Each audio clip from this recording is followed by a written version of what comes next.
Imagine there's this planet.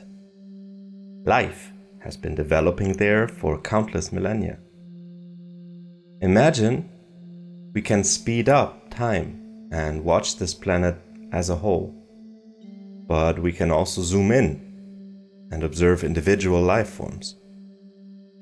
The planet has been through several great extinction events, but life always keeps coming back. After the last extinction event, a completely new group of species has become the most widespread. They soon have interesting new features, but they're not totally different from others. Some of them live in smallish groups, like many other species have done before, and it's getting sort of boring.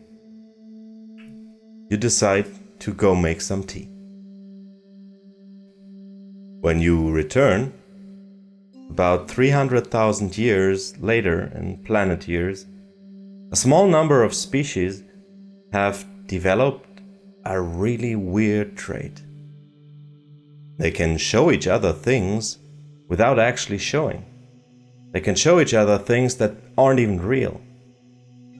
Animals have always reacted to each other's vocalizations and displays, but this little group of species is taking it to whole new levels.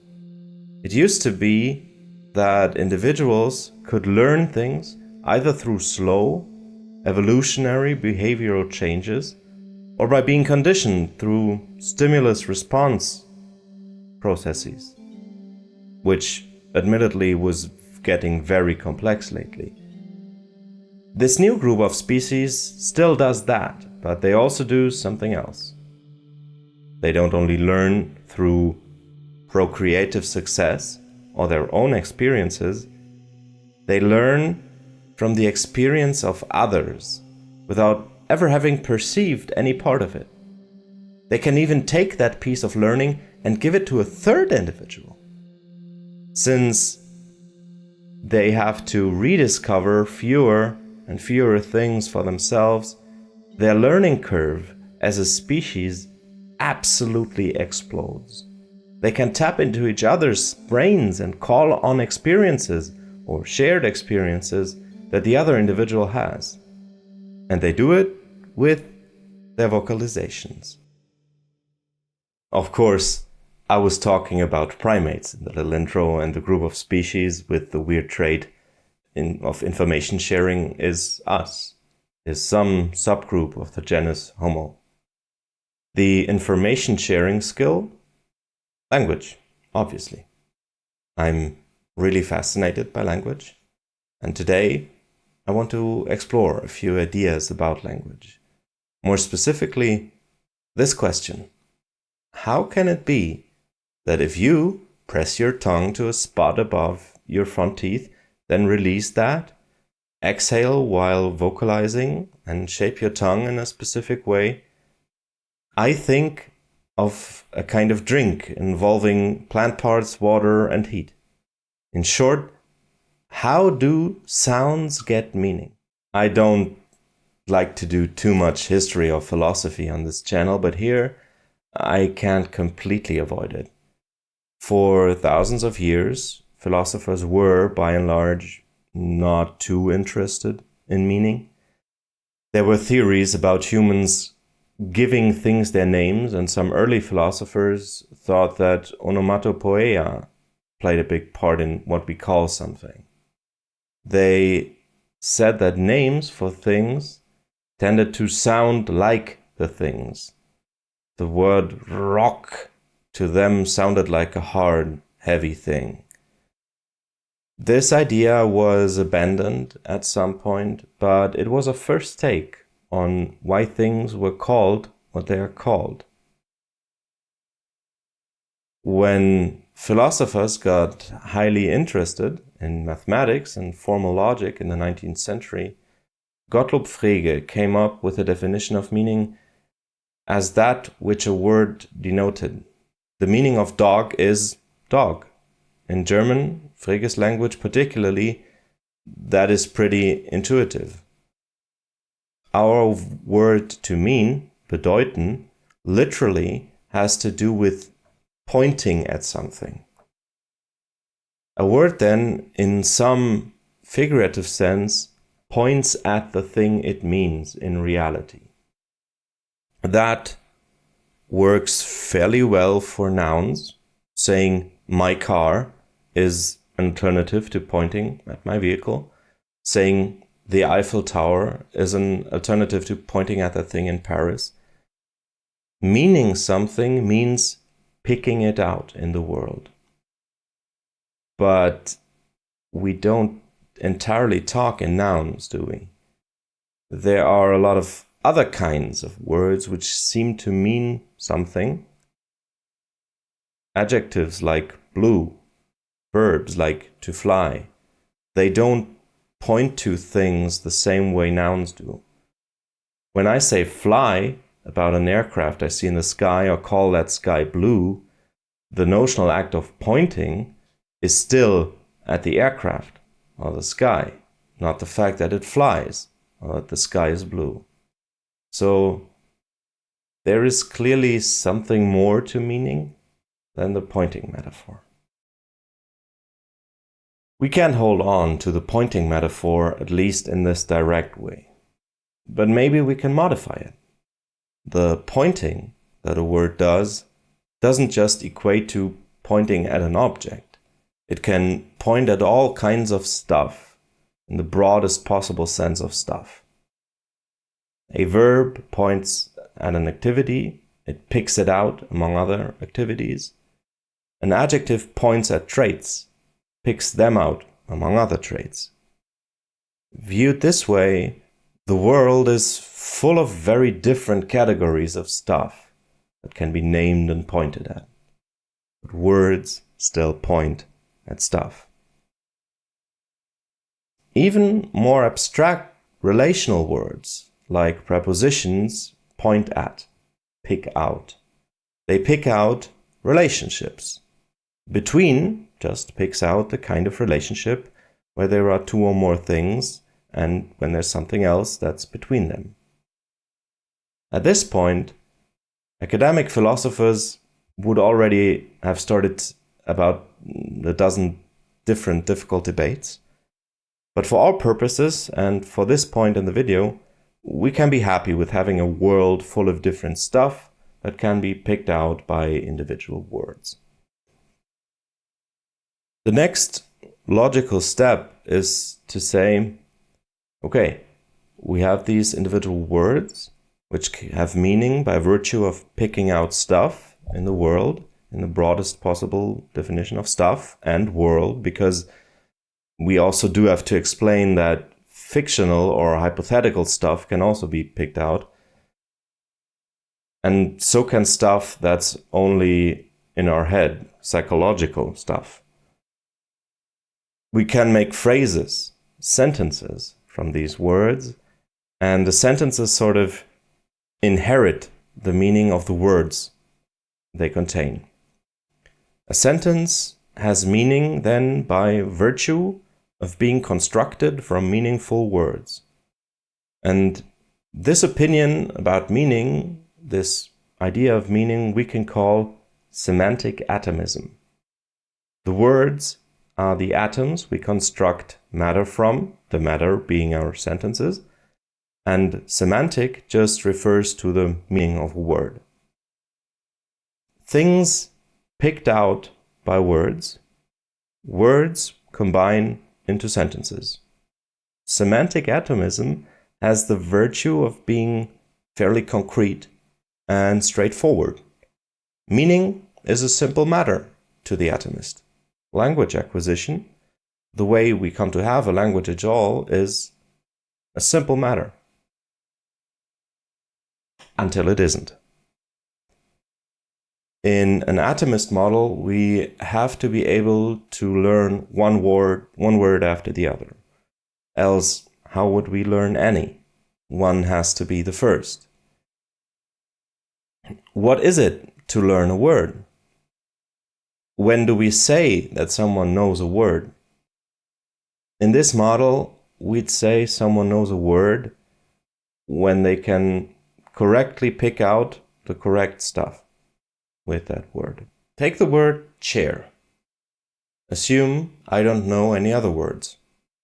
Also assume that you somehow train me to say chair when I see a chair. I do this reliably now. I call nothing a chair that isn't, and call every chair a chair.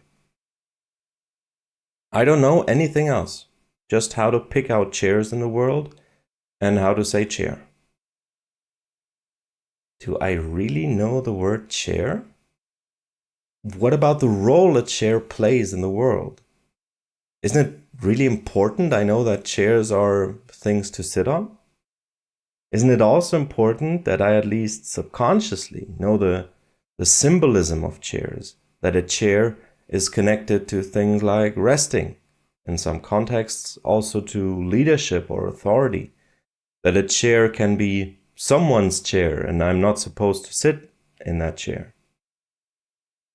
If anything, just being able to pick out chairs would be a discount version of really knowing the word. If words pick out things in the world and don't do really anything else, it's just not plausible that I can acquire all that knowledge without knowing more words. How would you even teach me the social role of chairs without teaching me a whole bunch of other words? So at least in a full sense, it's impossible to learn just one word. But if we can't learn the language one word at a time, our first language specifically, how else do we learn about meaning? How do we learn to speak? Atomism has to go to great lengths to answer that question, and its strength lay in its simplicity. I don't think many people, among those who have an opinion about meaning at all, have a fully atomistic position. It is more a starting point, a background assumption we all tend to have. Maybe it's just that's how we start writing, making sentences from words we already knew, and that's why we think like that. Atomism really only works if we already know all the stuff in the world before we learn a language. Then acquiring our first language is just like putting labels on everything. But is learning language really like that? I think it sometimes is. When we're already decently initiated into language, we can acquire extra words that way. If I ask you, that thing that you use to put screws in the wall, what's that called? And you could respond, screwdriver, and I'd be happy. I'd know what the word is. I already had a good idea of what a screwdriver was. I can differentiate it from all the other stuff in the world, and you're just throwing a label on the class of stuff called screwdrivers. This way of gaining a new word exists. But I also think that it's only a tiny part of language acquisition, and really more of a late game move. Imagine a little kid in that phase where they ask tons of questions. The little kid might ask you, "What's that?" pointing at the screwdriver. You'd then have to explain that the screwdriver is to put screws in the wall. What's a screw? That small metal thing. See, it's all pointy and made so it can sort of bore into the wall, but not come out without spinning. What's a screw for? I'm putting it in so I can hang up the picture of you and mom and me. And the kid initially only saw a thing and had no idea about it. She didn't just lack the word screwdriver, the label. She didn't have any sense of what a screwdriver was. In language acquisition, that's the case almost universally.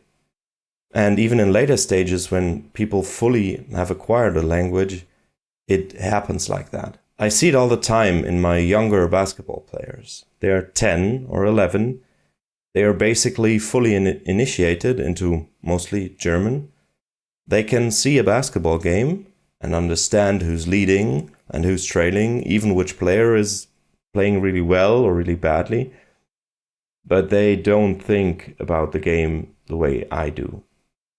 They don't think about strategies and plays, runs and matchups, clock management, foul management. These are all things that make my view of the game fundamentally different from theirs. It's far, far more than just a bunch of labels I have to teach them for things we both see. And like the chair example illustrated, it's almost never enough to just know how to pick something out. Every single thing we know to pick out has to be part of a whole network of words that we know. Or at the very least, our version of the word will be incomplete. It seems that for any word to have meaning, we need to know several other words, and only then are we able to make sentences from these words. Some word, somehow, has to be the first, though. At this stage, let me make a classic philosopher move. I'll put up the core tenets of atomism I've presented, and we'll see whether they can be salvaged. We've at least poked a hole in thesis A. Things like logical relationships, grammatical relationships, abstract concepts. You'll have a tough time convincing me they're in the world. The idea of something being between others isn't found in the world. It's something inherent to the way we look at the world. Now you could say, but there are a lot of things that are between other things in the world. Sure, but think about it. We only ever apply the concept of between very selectively. When we see a row of things, we don't see betweenness. We order the row along the lines of what's between what only when we need to for some reason. I'll come back to A in a little while, but let's put a pin in it for now. With thesis C, we've shown that this analogy doesn't hold. It doesn't seem that learning words really works like that. To be able to fully know one word, we always need many others. We should probably stop thinking about words being like labels altogether. They may sometimes be a little like that, but the more we get into the weeds of how words really work, the more we realize the idea of words as labels covers only a tiny part of the reality of language, how people really talk and really think. Thesis B we haven't dealt with as much, but the work we did on A and C allows us to make more progress there too. That would be good because thesis B is atomism's core. Examining the molecule-atom analogy, we gain a lot of perspective if we understand what kind of sentences it is about. Take a statement like this: the tower is next to the river. Stripping it from fluffy words English likes to use, the statement has three components: an individual tower, an individual river, and the relationship of being next to. Tower, next to, river. I don't see a reason why we can't look at this statement as a molecule made of the three components. Sentences being molecules constructed from word atoms seems to hold fine for factual statements. But how important are factual statements. Okay, they're pretty important, but don't we do much more with language than making factual statements? I've talked about some of these language doings in other videos. Apologizing, judging, playing word games, calling a play, making a proposal. Take the latter. What does let us, as in let us go to the park, point at? What meaning does it have that the sentence can inherit? What about chanting, calling out to a friend, greeting, cursing? What about words that have wildly different meanings in different contexts? How can we explain the word blue meaning both a certain color and a mood, if it is true that sentences strictly inherit their meaning from their constituent words? Among others, that takes us back to our statement A. I don't think words seen in isolation have meaning. If we sat in a cafe and I said boulder, what would that tell you? Maybe you'd be able to deduce what I meant by it from context. But for something to mean something, I'd say it has to have a much more direct effect than prompting you to think about it and then maybe coming up with what was actually meant. Meaning shouldn't be understood as the stuff a word points at. Meaning isn't a relationship between a bit of language and the rest of the world. At least it is not only that. Meaning is something that slowly builds and shifts and keeps shifting over long use of a word. Not just by one person, but by a community. Using language alone gets very iffy very quickly, and it makes us realize that language is very much a communal activity. I think we can solve atomism's problems by abandoning all three tenets, all three theses. We can just stop being semantic atomists. I don't want this dense video to get too long, but let's try to put up three alternative statements to those of atomism. 1. The meaning of words and other bits of language is what they are used to do in a language. 2. Sentences and other utterances have meaning, that is, a use in a language, specific to them. They can be more than the sum of their parts. 3. Learning words, learning a language, is a complex social and mental process that can't be understood by a simple attaching labels to things analogy. We can call this view on language pragmatism, not because it's more practical than any other, but because it emphasizes the things we do with language. It has the great advantage of being able to capture not just factual statements, but also very socially mediated, hard to discover meanings. It can cover anything from prayer to a political dog whistle, from catcalling to pledging loyalty.